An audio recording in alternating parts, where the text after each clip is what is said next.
Hello, जय हिंद। स्वागत है आपका हमारे यूट्यूब चैनल पे।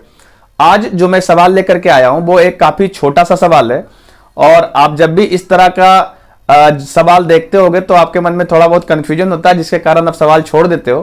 पर इस टाइप के सवाल को बनाने के लिए बहुत ज्यादा कुछ करने की जरूरत नहीं है, बस आपको थोड़ा सा इसके बारे में सोचना है और इसका जवाब आसानी से आ जाता है। ठीक है, ये सवाल किसी न किसी एग्जाम में आप जब भी कोई भी कॉम्पिटेटिव एग्जाम की तैयारी कर रहे होते हो तो देखते होगे तो इस तरह के सवाल एक दो मिल ही जाते हैं। ठीक है, तो अगर आप इस तरह के सवालों पे फोकस आउट करते हो तो ये सब आपको बोनस के तौर पे एक नंबर मिल जाएगा। ठीक है, तो चलते हैं आज के सवाल पे, देखते हैं ये सवाल क्या कहता है। सवाल आपके स्क्रीन पे दिख रहा होगा।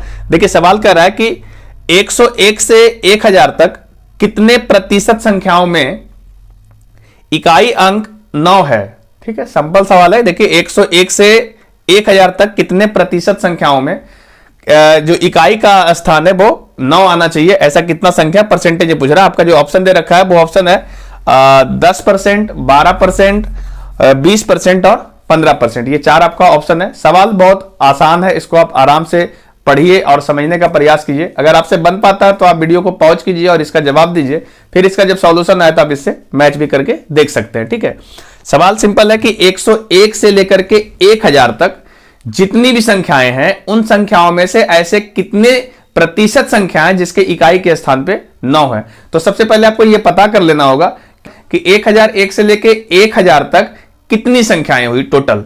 तो हम आपको यहां पे लिख भी दे रहे हैं। देखिए कि 101 से लेकर के 1000 तक सॉरी आपको 1000 तक जाना है। तो अगर हम यहां से टोटल संख्या को काउंट करें ना, 101 से लेके 1000 तक, तो ये जो टोटल संख्या मिलेगा ये आपको 900 मिलेगा। कुल संख्या कितना हो गया? कुल संख्या हो गया आपका, ये आपका 900 संख्या हुआ टोटल। ठीक है, आपको अगर इसमें दिक्कत आ रहा है तो आप इसको ऐसे भी सोच सकते हैं कि टोटल अगर हमारा संख्या 1 से स्टार्ट होता तो 1 से लेकर के 1000 तक में टोटल 1000 संख्या होती, उसमें से आपने 100 संख्या इसके पहले छोड़ दिया है ना। मेरा बात को समझने का प्रयास करिए कि अगर 1 से लेकर के ये संख्याएं होती 1000 तक जाती तो टोटल 1000 संख्या होता, और यहां से लेके 1 से लेकर के 100 संख्या इतना आपने छोड़ दिया, यानी 100 संख्या को आपने छोड़ दिया है, तो टोटल 900 संख्या ही होगी, है ना। अब इसमें आपको यह तलाशना है कि ऐसी कितनी संख्याएं हैं जिसके इकाई के स्थान पे 9 है। क्लियर है? अब आप खुद सोचिए कि हमारा अगर 101 से लेकर के अगर हम संख्या चलें तो 101, 102, 103 इस तरीके से संख्या चलेगा और एक संख्या मिलेगा 109 और फिर आ जाएगा 110। क्लियर है? तो आप यहां से देखिए, जैसे ही हमने 10 संख्या लिया है तो 10 संख्या में मात्र एक ही 9 मिला है। क्लियर है?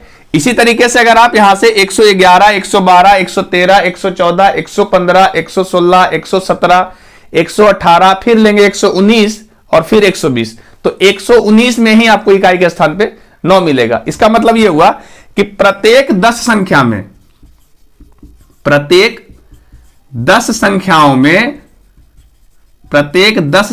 में आपको एक ऐसी संख्या मिलेगी, एक ऐसी संख्या होगी जिसके इकाई स्थान पर 9 होगा। प्रत्येक 10 संख्याओं में एक ही ऐसी संख्या होगी जिसमें इकाई के स्थान पे 9 होगा। आपके पास टोटल ऐसा कितना संख्या है? 90 है। ठीक है, अगर हमारे पास टोटल 90 संख्या है, सॉरी 900 संख्याएं हैं, 900 ये लिखा हुआ है। अगर आपके पास टोटल 900 संख्याएं हैं तो आपके पास ऐसा कितना संख्या मिलेगा जिसके इकाई के स्थान पे 9 होगा? तो आप देखिए, यहां से 10 से आप 900 आ रहे हैं, दैट मीन्स 90 गुना आ रहे हैं, है ना। इसका मतलब ऐसा कितना संख्या मिलेगा? तो ऐसा आपको 90 संख्या मिलेगा। 90 संख्या ऐसा होगा जिसमें इकाई के स्थान पे 9 होगा। क्लियर है? सिंपल समझना कि प्रत्येक 10 संख्या में एक ही संख्या ऐसा है जिसकी इकाई के स्थान पे 9 है। तो ऐसा मेरे पास 900 संख्याएं हैं, तो 900 संख्याओं में टोटल 90 संख्या ही ऐसा होगा जिसके इकाई के स्थान पे 9 होगा। अब आपसे ये संख्या 90 मिल चुका है, आपसे परसेंटेज में पूछा है आंसर कि परसेंटेज में कितना होगा। फिर से सवाल देखिए, सवाल कहा है कि 101 से लेकर के 1000 तक कितने प्रतिशत संख्याओं में इकाई अंक 9 होगा। कितने प्रतिशत संख्याओं में? ऐसे तो टोटल आपको 90 संख्या ऐसा मिला है जिसमें 9 होगा, तो इसको परसेंटेज में कन्वर्ट कर देते हैं। कुल कितना संख्या है, तो कुल 900 है। अगर हम ऐसा परसेंटेज में लिखना चाहें तो ऐसा 90 मिलने वाला 90 संख्या है, क्लियर है। और टोटल कितने संख्या है, तो टोटल 900 है, और परसेंटेज में लाने के लिए आपको 100 से गुना करना होगा। जब इसको हम सॉल्व करेंगे तो देखिए 10 से कट गया, और इसको हम कैंसिल करेंगे तो आपका आएगा 10%। तो इस प्रकार जो सही जवाब होगा वो 10% होगा, अर्थात 101 से 101 से 1000 तक में टोटल 10% ऐसी संख्याएं हैं जो जिसके इकाई के स्थान पे न होगा। उम्मीद है आपको यह सवाल समझ में आया होगा। अगर आपका भी कोई ऐसा सवाल है जो प्रैक्टिस के दरमियान आपको समझ में नहीं आता है और कोई हेल्प करने के लिए आपको नहीं मिल रहा, तो आप हमारे दिए हुए व्हाट्सएप नंबर पे वो सवाल भेज सकते हैं। हाँ, एक रिक्वेस्ट जरूर होता है कि जब भी आप सवाल भेजिए तो आप बिल्कुल या तो बुक बना रहे हैं तो बुक से टोटल सवाल को भेजिए, क्योंकि बच्चे क्या करते हैं उसको कलम से लिख करके भेजते हैं, तो कई बार क्या होता है कि वो सवाल या तो गलत भेज देते हैं, कई बार क्या होता है उसका ऑप्शन नहीं देते। कुछ सवाल को ऑप्शन से भी सोल्व करना होता है, तो हमको ऑप्शन यहाँ पे दिखाना जरूरी होता है ताकि आप चीजों को समझ पाए। जो कि कॉम्पिटेटिव एग्जाम है तो कई बार आपको ऑप्शन से भी समझाने में मदद मिलता है सवाल को, कि आप इसको इस तरीके से भी अप्रोच ले सकते थे। तो कोशिश हमेशा ये करिए कि जो भी आप सवाल भेजते हैं उस सवाल का ऑप्शन के साथ भेजिए, और जो भी उसका आंसर दिया वो भी कोशिश करें कि बता दें। अगर आपको मालूम हो तो, नहीं मालूम है तो कोई नहीं, फिर तो यहाँ सॉल्यूशन आ ही जाना है, ठीक है।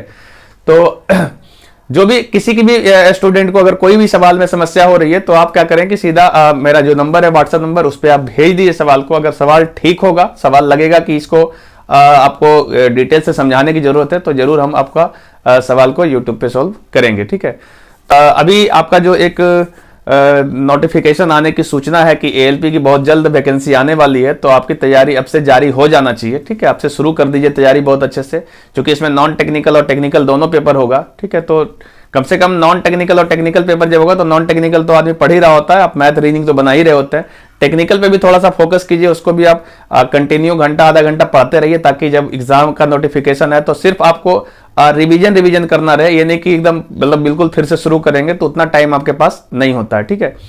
और बाकी जो भी नॉन टेक्निकल पेपर में आपको दिक्कत होगा या फिर टेक्निकल में भी प्रॉब्लम हो रहा है, तो आप चैनल पे देख ही रहे होंगे, फीटर का वीडियो आ रहा है ना। फीटर ट्रेड का जो भी आपका टेक्निकल वीडियो आता है आप उसको देखिए, आप पर डे कोशिश कीजिए नोट्स बनाएं और उसको पढ़ते रहें, और बुक्स को ज्यादा से ज्यादा पढ़िए तो आपका ज्यादा बेहतर होगा। मैं ये नहीं कहूंगा कि यूट्यूब पे बहुत ज्यादा समय आपको देने की जरूरत है, आप मुश्किल से आधा घंटा 1 घंटा यूट्यूब पे समय व्यतीत कीजिए। हाँ, एक इंपॉर्टेंट नोटिफिकेशन है जो मैं आपको बताना भी चाहता था कि जैसे अगर कोई भी स्टूडेंट एएलपी या रेलवे में एनटीपीसी वगैरह में जाना चाहता है, जैसे गुड्स गार्ड वगैरह की तैयारी लोग करते हैं, तो आपको ना एक छोटा सा मतलब इसको एज ए एडवाइस लीजिए कि मोबाइल से बहुत कम पढ़ना है, ठीक है। ये नहीं कि आप मोबाइल से बहुत ज्यादा पढ़ते रहते हैं, क्योंकि जो भी रेलवे की वैकेंसी आएगी, जैसे एएलपी की मान लेते हैं वैकेंसी आ रही है, तो इसमें पहली बात तो आपकी आंखें बिल्कुल एकदम हेल्दी होना चाहिए, स्वस्थ तरीके से आपका वर्क होना चाहिए, आपकी आंखों का 6/6 तो होना ही चाहिए, है ना, कलर ब्लाइंडनेस नहीं होनी चाहिए।